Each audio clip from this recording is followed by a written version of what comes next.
Welcome back to the Montgomery Companies Podcast. I'm your host, Jordan Montgomery, and I am unbelievably excited about today's guest. I feel like I say I'm excited a lot, but today, I'm really excited. I've learned more from this guy and his partner than potentially any other leader in my life, and I truly mean that. It's my dad, and it's this guy right here and his partner that I've learned the most from when it comes to this topic of leadership and leadership development.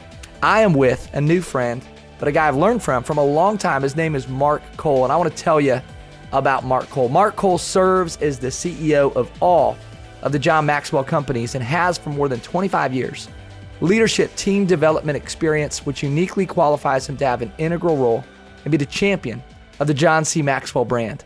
Mark's committed to adding value to individual leaders and leadership teams. He has experience in both the nonprofit and for-profit sectors, and he's led companies through economic challenges, growth barriers, and disconnected team dynamics. Mark has learned from team development from the world's leading source of expertise, John C. Maxwell. Mark has worked more closely with John than anyone else on the planet and brings exclusive access to John's real-time principles to the team. Mark delivers time-tested leadership principles ranging from personal leadership to multi-corporation leadership. He resources leaders to develop those around them, ensuring teams are working to their highest potential. Mark's fingerprints are all over the largest and most impactful leadership brand in the world, Maxwell Leadership. Mark, we are deeply honored, man, to have you with us today. Thank you for being on the Montgomery Companies Podcast. Hey, so number one, I need that first excerpt and I need to send it to my mom. She would be proud of whoever that guy is that you're talking about. But Jordan, let's check this out. I did not tell you this. We had some conversation before, but I can already tell the listeners of the Montgomery Companies Podcast, you guys know how to have fun. And I know that because of 5 minutes. In 2 minutes into my conversation with Jordan, I was like, oh, let's do a podcast every week, Jordan. Let's just carve it out. Because you make leadership fun. But let me tell you what I didn't tell you pre-show because I wanted to save it for this moment. I really need to call you cousin because my mom's maiden name is Montgomery. And I get asked all the time, where did you learn leadership? And my dad was a great leader, honestly a great leader. God rest him. I miss him. Passed away 4 years ago. My mom's 93, still alive. And every bit of leadership I learned was from my mom through her dad, Thomas Montgomery. And so somewhere back in the way, you're my cousin. So it's good to be on the podcast with you, cuz. Long lost family member, cuz Mark Cole. Come on, man. I love that. Hey, to be in your family tree would be an honor. I'm there somewhere. I don't know where, but I'm there somewhere, man. So you are. Hey, listen, I know a lot about you, and we have fun reading those bios. Yours is really long. It could be even longer. But tell us one thing, man, that people don't know about Mark Cole. Start us there.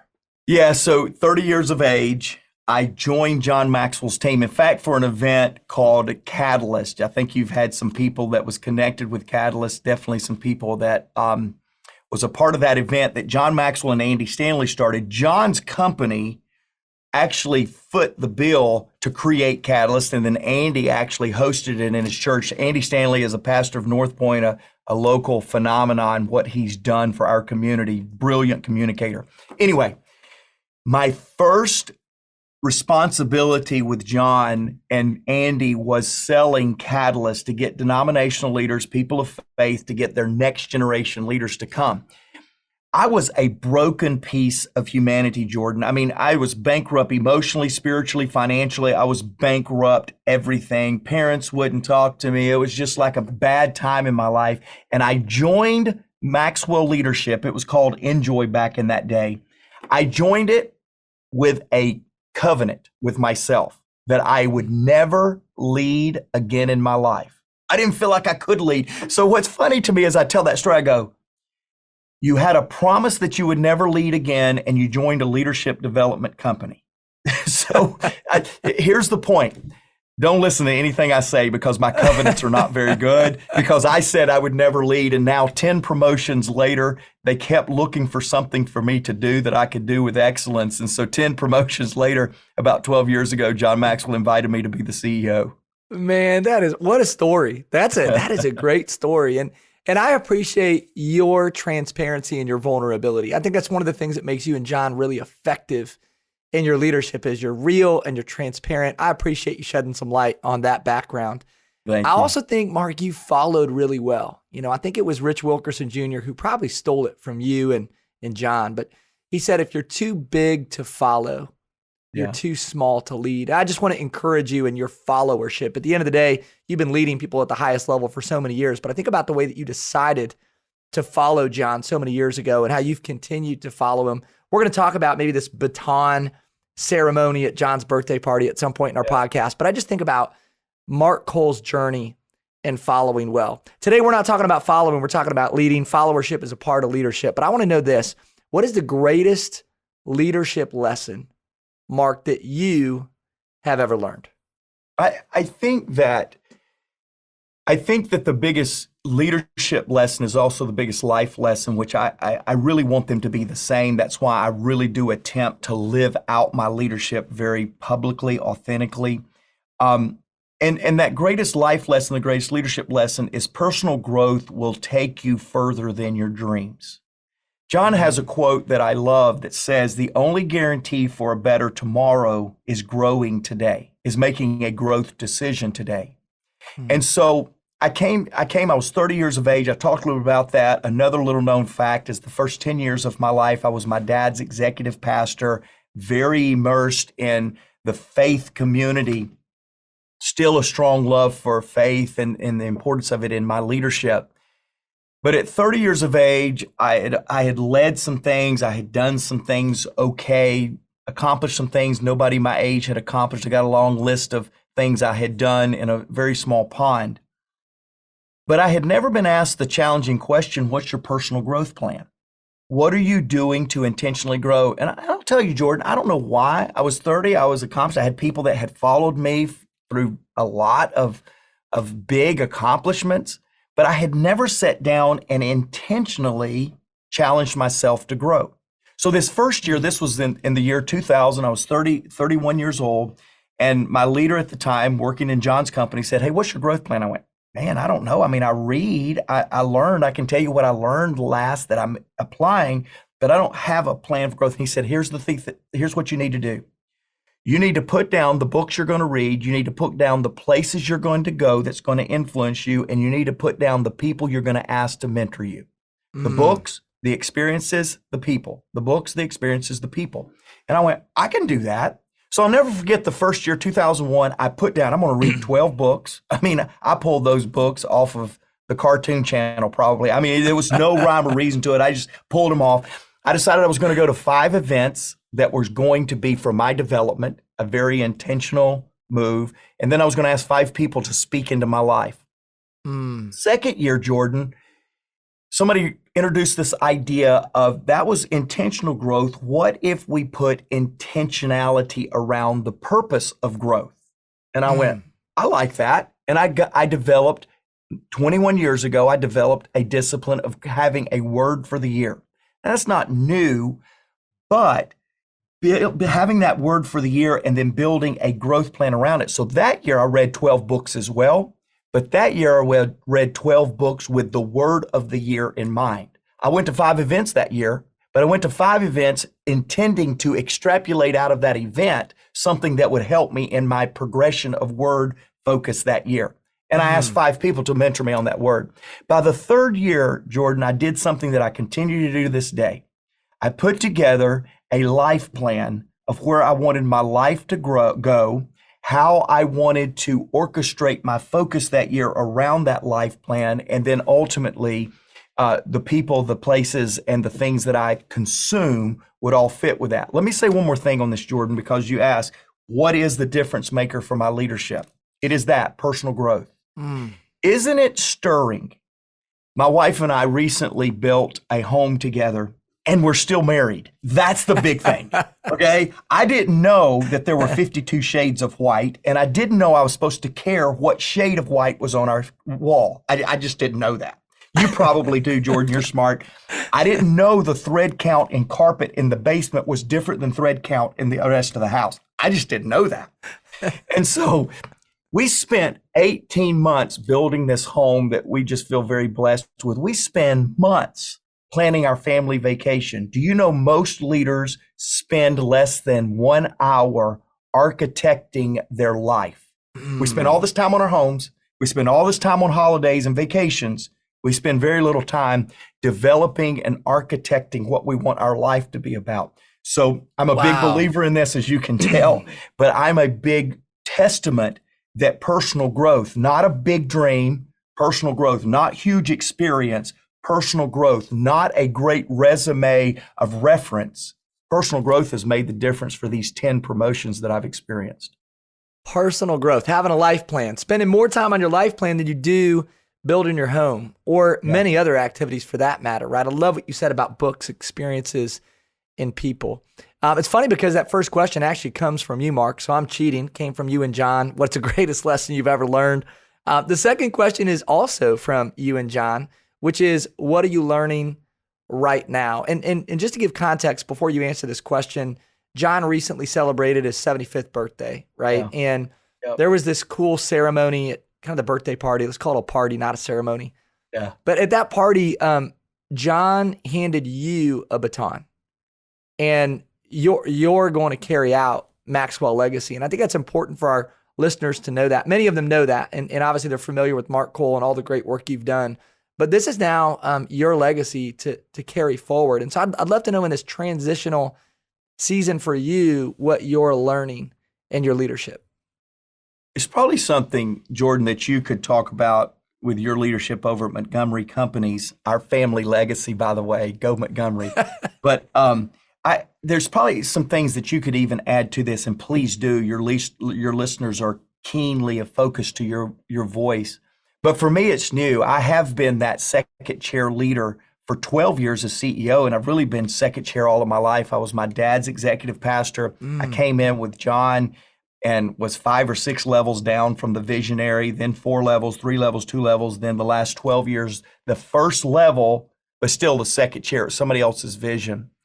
And I'll tell you, when you cast a vision and the buck stops with you on whether the vision works, whether the vision costs more than you can afford, or whether the vision keeps people engaged, is different than implementing somebody else's vision. And not everybody in my podcast or your podcast is going to understand this, because many of us have to learn to lead like this. Lead, follow me, I'm right behind you.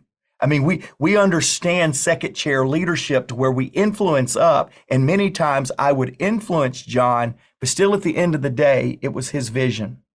So in the last 2 years, when John, we're running a 5-lap relay on him handing me his baton.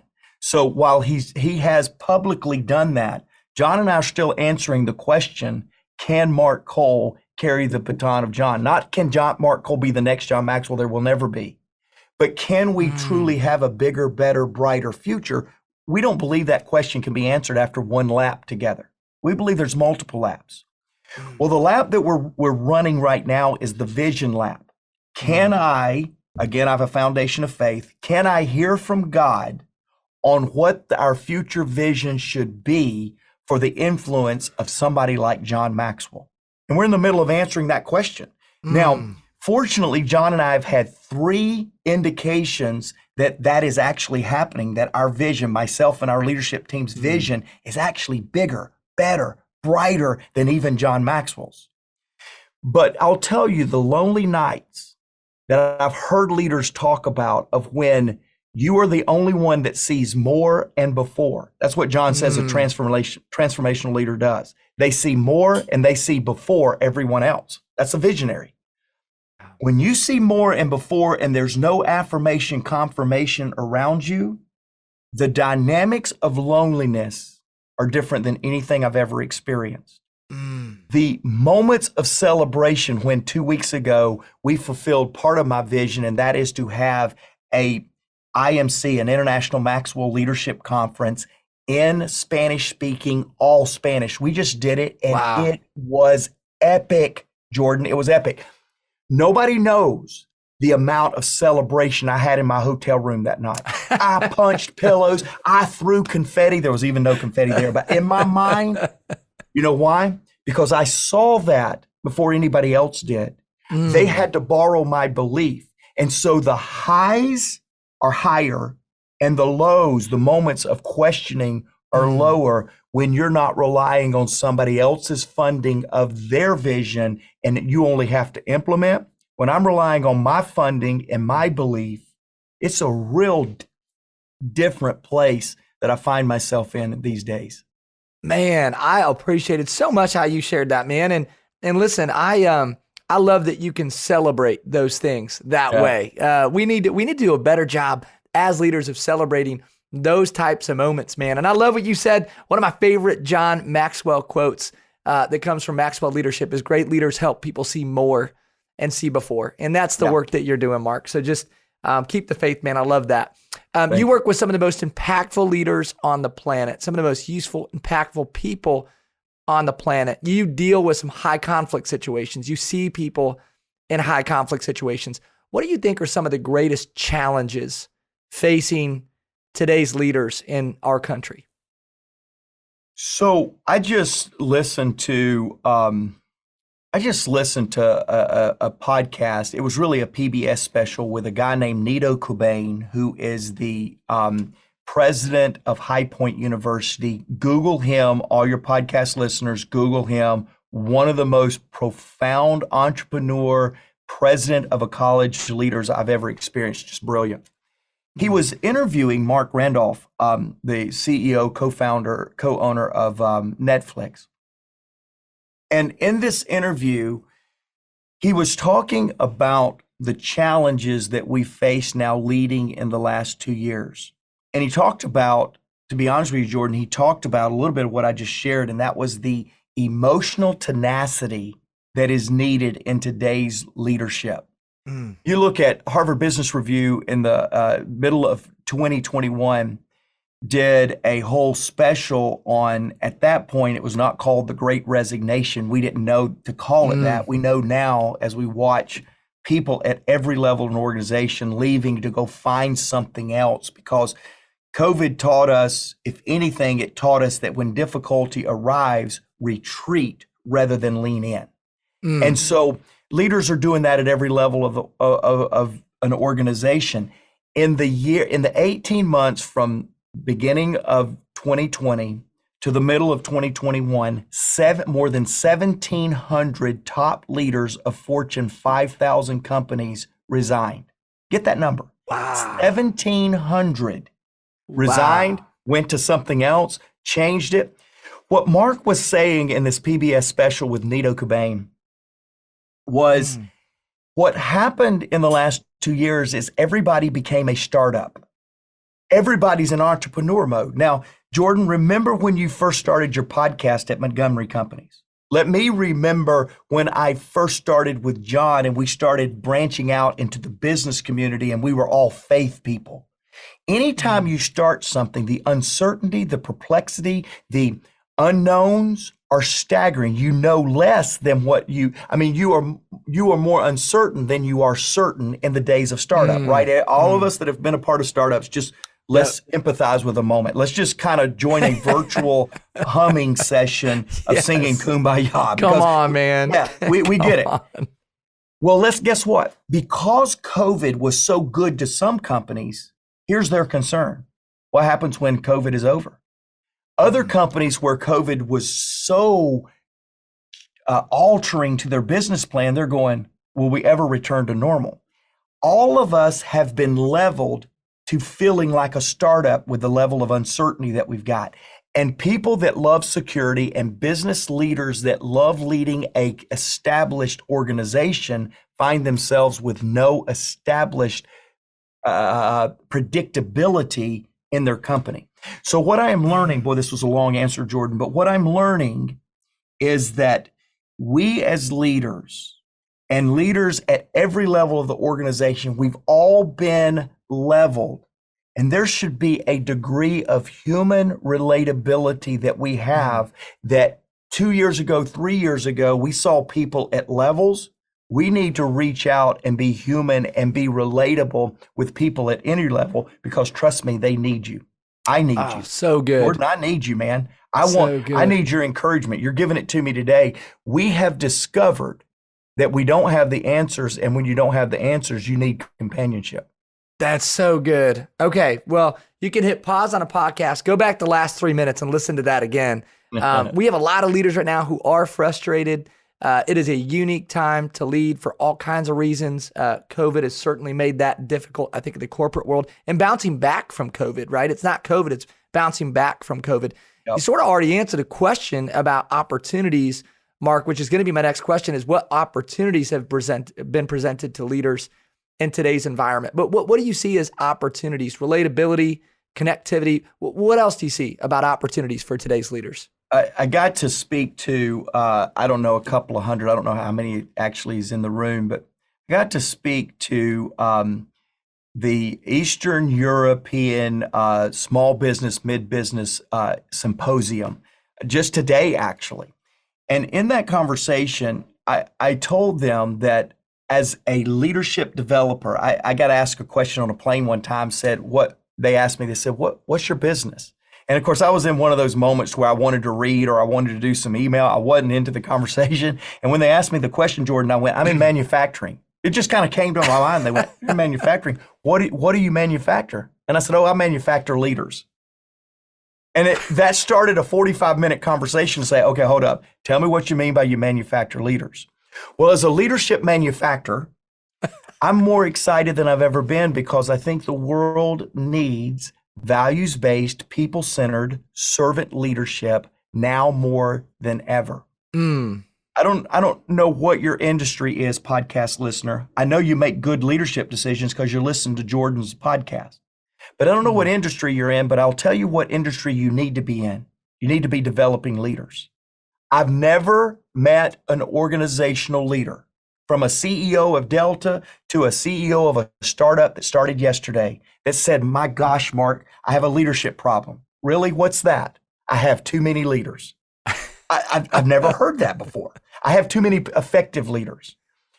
So for any of us to take our organization through the uncertainty that we're currently leading in, we need great leaders that know how to bring powerful, positive change to our environment and to the environments around them. So I'm very encouraged. The opportunity is better than it's ever been.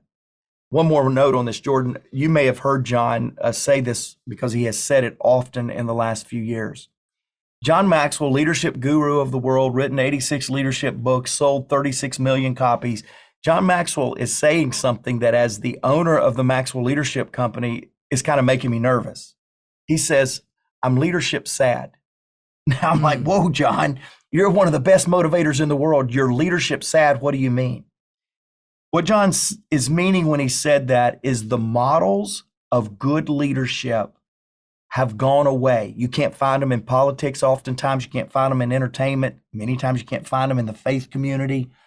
What are we going to do about the sadness of leadership and the absence of leadership examples? I'll tell you what we're going to do. We're going to listen to podcasts like this. We're going to bring podcasts and tools like this to our people, and we're going to begin creating leadership environments. And by creating great leaders do what? They create great opportunity. So let's go create great leaders, and those opportunities will come to us. So somebody's listening to this, Mark, and they're thinking, man, that sounds so good. Create great leaders who will then create great opportunities. And we'll create great opportunities for ourselves, but there's a leader listening who's maybe a Gen Xer. We maybe have some baby boomers listening to this, and they're thinking, but Mark, the world has changed. And Gen Z and even some of those millennials, they just don't see it that way. You talked about values-based leadership. I'm not seeing values-based leadership in today's younger generation. What would you say to some of the veteran leaders listening about motivating and connecting, relating to a younger generation of leaders? Any insight on that? Well, I think I love getting asked the millennial question, which is not asked as much anymore. Now the question is always, how do you lead virtual teams?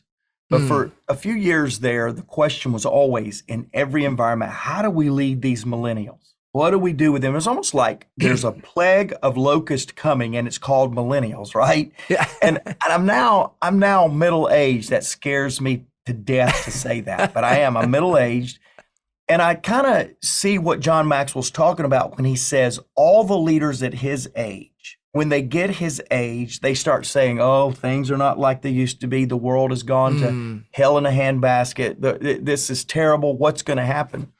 He says, I want to be a leader that's different than that. I want to be able to see the possibilities and the potential in the next generation. And now I'm not quite, he's got 2 decades on me, but I'm not quite there, but I'm kind of seeing what he's talking about.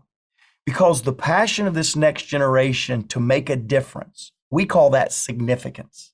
There is a passion for significant things in this generation that has been absent for the previous 2 or 3 generations. And I think the world of leadership and the world of influence is repositioning around significant things more than successful things. Let me explain how we define that.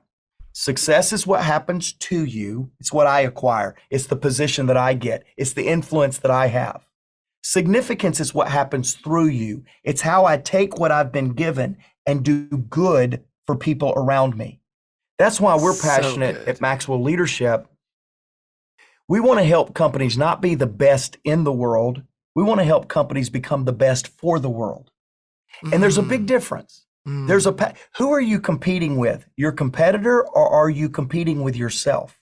And most companies that want to be the best company in the world, they've identified their competitor. They've identified what they're doing right. They've identified ways they can take them out and gain market share.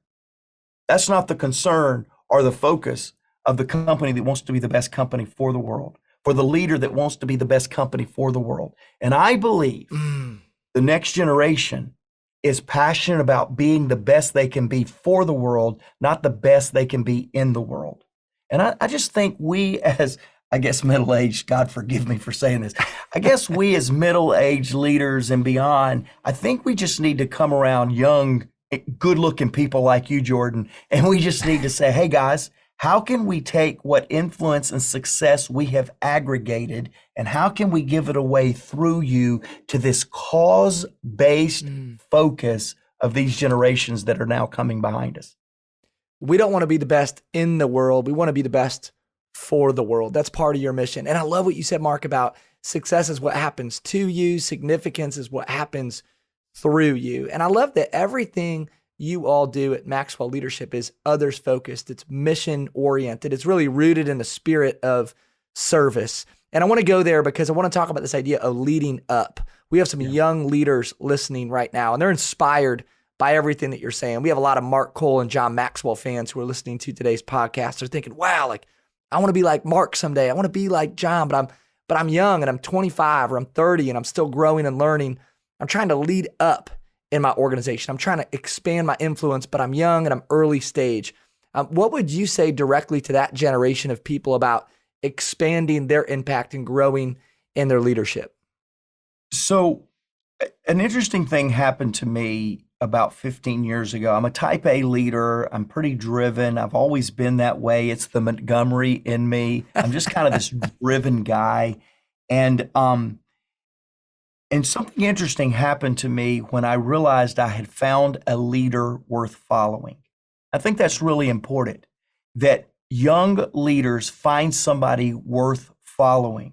And I would challenge you with all of your worldly skepticism you can have.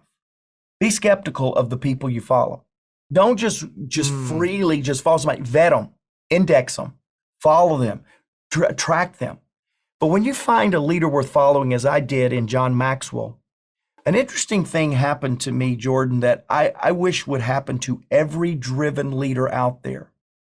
I decided that my agenda would become that leader's agenda for a season in my life. In other words, in my youthful world, and I had a lot of self-inflicted humility going on in my life. I deserved and needed to be humble and humbled.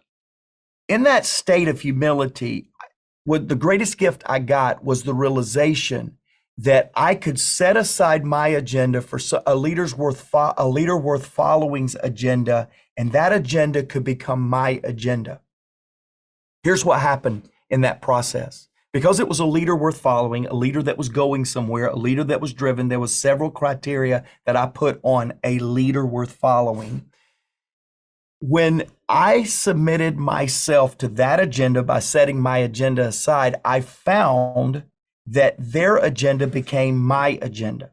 And then here's what I found over a period of additional time frame is John's agenda that became my agenda turned around, and all of a sudden my agenda that's now my agenda became John's agenda.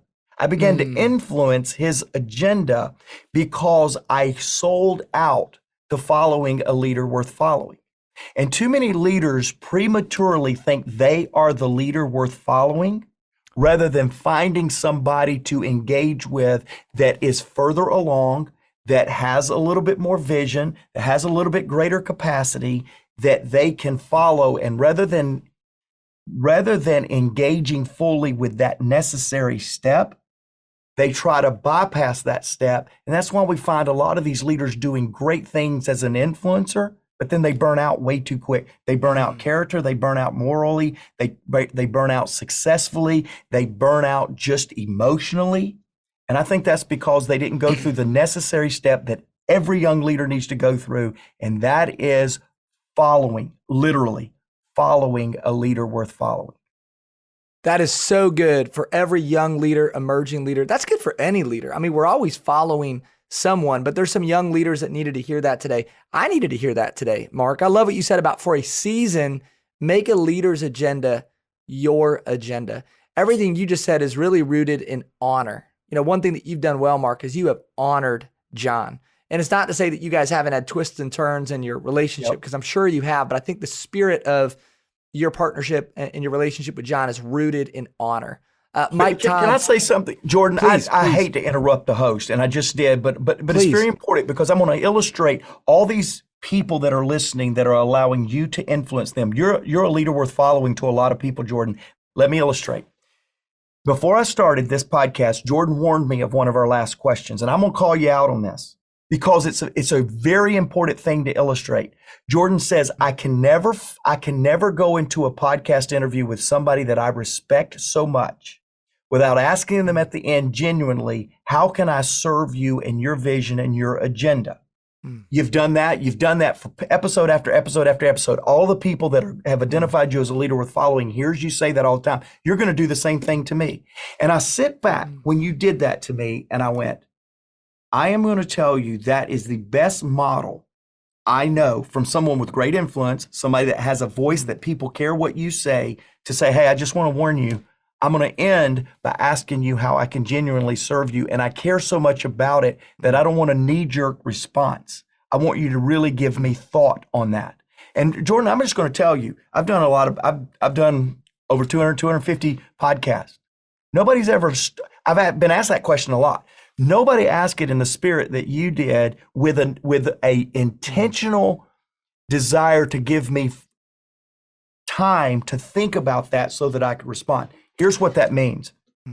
Jordan, who's got influence, Jordan, who you guys all listening have deemed as a leader worth following, is still trying to follow people with his actions and his influence. And again, I interrupted you, but it's a very important behind the scenes look for your listeners to know, man, you are living it out, what I am trying to get our team and our people and our listeners to do. You're a leader worth following, man, because you are determined this podcast is going to make others' agenda your agenda. It's brilliant. It's beautiful. And I'm proud of you. And I just wanted to interrupt you and call you out on that right there. Man, I so much appreciate you sharing that. I had goosebumps as you were sharing that. That means so much. And I think for so many years, I've watched other people do that. You know, I'm fortunate to have had examples, people like you even, that I've watched from afar who've just honored other leaders well. And here's a thing I think that resonates for me. Mike Todd said this, Mark. He said, honor produces access. So for young leaders, if you want to grow in relationship with a mentor, think about, how do I honor this person? If you want to get more time with a mentor, how do I honor this person? Because it's not going to come if you say, hey, can I pick your brain, or can I steal some time, or, can I grab a minute with you? It generally doesn't happen that way. It happens because you serve and you honor others. And I think, I mean, just listening to you share, Mark, I'm thinking about your journey. You have literally followed two of the most impactful leaders who've ever walked the planet in Jesus and John Maxwell, you know, and we know John Maxwell is not Jesus, but the point is you've got a special relationship with Jesus and a really special relationship with John Maxwell. And I want to offer this question to you before I ask you kind of the final question. Then we'll go to some quick hits and turn you loose and honor your time. What did you think when you look at John's leadership, when you think about your own leadership? What's maybe like the number one thing, you know, if you wanted to expand, influence, grow your impact, if you could give one piece of advice to a leader about expanding their impact, growing in their influence, what would it be? So you're going to hear this twice as we wrap up because I have thought about your question of what we can do to help people. This question will be similar, and I'll try to give a couple of additional thoughts in that final question or two. But here's the answer to that. Be bigger on the inside than the outside. Leaders, young or old, the day that you get so big that you lose your humility, that you lose your vulnerability, that you lose your ability to shrink the success gap of how people perceive Mark Cole and how I really am, is the day that you have determined you have a shelf life. I just don't know how long it's going to be. And that comes from a very deeply rooted life experience that I had, Jordan, that I've already shared a little bit of. I came to John's world emotionally, financially, spiritually, relationally bankrupt. I was bigger, much bigger on the outside, and I didn't have anything. I was bankrupt. And because I read John's book, Developing the Leader Within You, when I was 19, it was my first exposure to John Maxwell. I read this book about all the things, 10 things that's needed to be a bigger leader on the inside than the outside. I read them. They affirmed me as a 19-year-old. I set the book and the concepts aside and I began my trajectory of external leadership, respect, and followership. And I did okay. I had a great background. My parents instilled great things within me. The Montgomery and Cole name did wonders for me.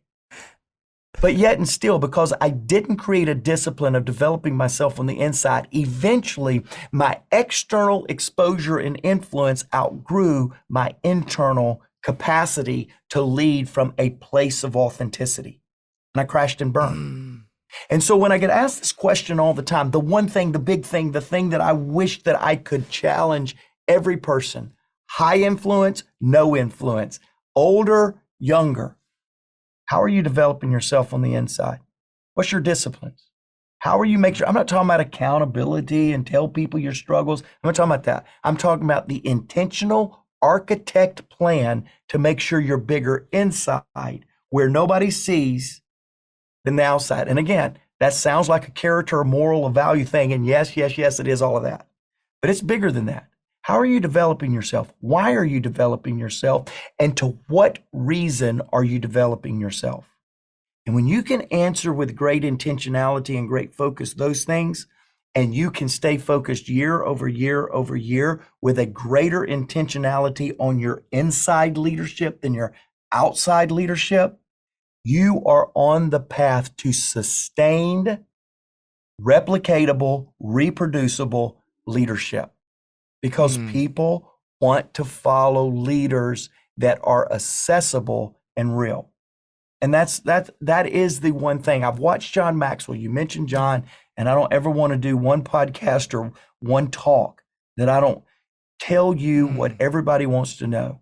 John Maxwell is more real the closer you get to him. And I travel the world 80% of the time he's on the road. I'm on the road with him. And the closer I get to him, the more authentic that he is, which is why he has defined his success statement as this. Success is when the people that know you the most, people that love and care for you the most, believe and respect you the most. And I can tell you for John, I'm not quite there yet. I'm going to get there because I am passionate about developing myself on the inside first. So good. Well, the podcast could have been 5 minutes, that last 5 minutes, and that would have been one of the best podcasts we've ever done. One of the best episodes we've ever had. What a blessing, man, to hear that. Be bigger on the inside than you are on the outside. I think there's a lot of leaders. I was one of them at a young age, Mark. I was underdeveloped and overexposed, and I too crashed and burned. And so again, man, thanks for words of wisdom. It just flows out of you and through you. And listen, we want it to flow some more. And I know that you're up to so much at Maxwell Leadership. There's so many things that you and John and your team are doing. We want to serve. Our company is serious about serving folks like you, being a part of your mission. We want to make our agenda for a season a part of your agenda. So we'd love to better understand how we could serve you. And I'd love for you to even help our listeners understand how they could get involved. How can they serve? How can they be a part of what you're doing for those who say, I want to make my agenda part of your agenda in this season? One of the things, one of the visions that I caught when John handed me that baton is that I had to help people get intentional about developing themselves on the inside. We have strategies and solutions to help entrepreneurs become paid speakers, coaches, trainers, and we have 45,000 of them around the world, 165 countries. We have solutions that companies pay seven figures for us to come in and help them with their training and development. And we have a lot of books and different things, but everybody wants a tribe and a guide. I believe all of us. I think that's why social media became so big so quick, is everybody wants a tribe, somewhere to belong, and everybody wants a guide, something or someone to help them get there with specificity. So one of the challenges that I put toward our team is we've got to get and build an intentional way for people to develop themselves from the inside out, a personal growth plan. So we have created, this is brand new, it's really still in beta, but I want you all on it because I just love the Montgomery Companies Podcast, and I just want you all in. We have developed a app called the Maxwell Leadership Growth app. There's a lot of free content on there, a minute encouragement from John, our podcast, different things. And then there's some things that you pay to play as you want to take on a 7-day challenge. And we've got content from John, content from a guy named Jeff Henderson, Tim Elmore, different people that we are putting 7-day challenges on there. And you can unlock those at your will whenever you want to.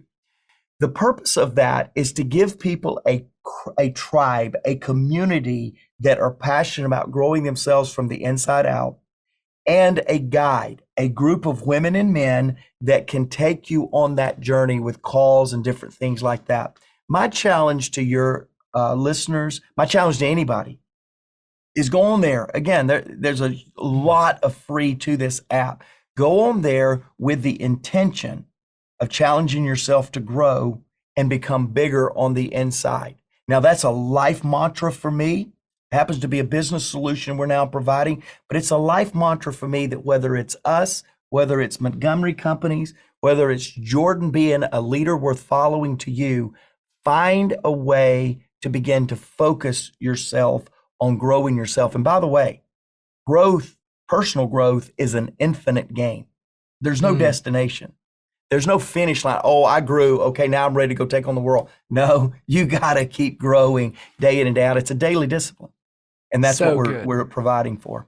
It's a personal growth plan that helps you become bigger on the inside than you are on the outside. We're going to make sure that we link all of the content in the show notes. So if you want to learn more, find out more, don't worry about stopping a car if you're driving down the road. That's going to be in the show notes. You can find out more information in the Montgomery Companies Podcast show notes with Mark Cole. Mark, 2 final questions. Want to honor your time, so 30 seconds or less. What is your favorite leadership quote of all time? So my favorite leadership quote is from my dad. He said, the only thing you can take to heaven with you is yourself. So Mark, you want to take others? Make sure that you get there first. And I love that because I'm a person of faith, and I just love that. So that was my dad's quote, and I love it. That's good. So good. All right. I love that. I haven't heard that before. That's good. Final question. You could go to dinner. You can hang out, spend an hour with one person. They're here on earth or they're no longer living. Who would it be? Oh, man, you had to say one person. I've got a fun answer for you, and I've got a very serious answer for you. And I've got 4 people, but I'll distill it down to one. I would love to go to dinner with Justin Timberlake, Jimmy Fallon, and Terry Bradshaw. I've been to dinner with Terry Bradshaw, but those three right there would absolutely be a lifetime of laughs in one evening. But If only one of those, it would be Jimmy Fallon. Sorry, I'm man crushing on Jimmy, but that would be one. The serious one would be a dinner with a group of people would be Abraham Lincoln and his cabinet. I'm a fan of Team of Rivals by Doris Kearns Goodwin. I'll be with her in 2 weeks. And Doris Kearns Goodwin articulated the power of having diversity on a team. And in today's world, we need diversity more than we've ever needed it. And I would want to go to dinner with that entire team. But if I had to eradicate everybody with just one, it would be Abraham Lincoln himself, and just talk about how to lead in challenging, turbulent times. So good, man. Well, listen, I'm learning from you about how to lead in those times. And I feel like I just spent an hour with one of the people that I've looked up to, respected for a long time. You've been one of my mentors from afar. Brother, your fingerprints are all over Maxwell Leadership, one of the most impactful leadership brands in the entire world. And you impacted so many of our community today through your words, through your wisdom, and through your generosity and your time. We know that you're not a person looking for things to do. You got a really busy calendar, and a lot of people want your time. So we just want you to know from the bottom of my heart, our hearts, we are grateful for the time that you just invested. We're going to be in touch. Man, we're going to be pursuing you, following you, learning from you. Anything else that you want to just leave our listeners with before we sign off? Man, let's just keep working together, Jordan, with Montgomery Companies, the podcast, everything else that you're doing. Let's just really continue working to make this next generation of leaders, which is not an age thing, but this next generation of leaders be the solution for the world that we live in, to make it a place. Because here's what I say all the time. We lead powerful, positive change because everyone deserves to be led well. And Jordan, you're doing that. You're leading well, but you're inspiring others to lead well. So let's just keep doing what we're doing, but let's do it together, because 1 + 1 is not 2, and we can do a great thing together. God bless you, my friend. Be well. I appreciate who you are, and I'm really excited about the plans that God has for you. Thanks, Mark, for being with us. This has been another episode of the Montgomery Companies Podcast. I'm your host, Jordan Montgomery. I want to say thanks also to John Choate and James Roth of Storyline Multimedia for all of the work that they do behind the scenes to make this episode go. If you enjoy listening to this show, if you're somebody who tunes in once in a while to our podcast, we'd love it if you'd officially subscribe so that we could move our mission of impact forward. This podcast is designed to help the leader go farther, faster. We hope we've done that today. Be well, be great. Have a wonderful day.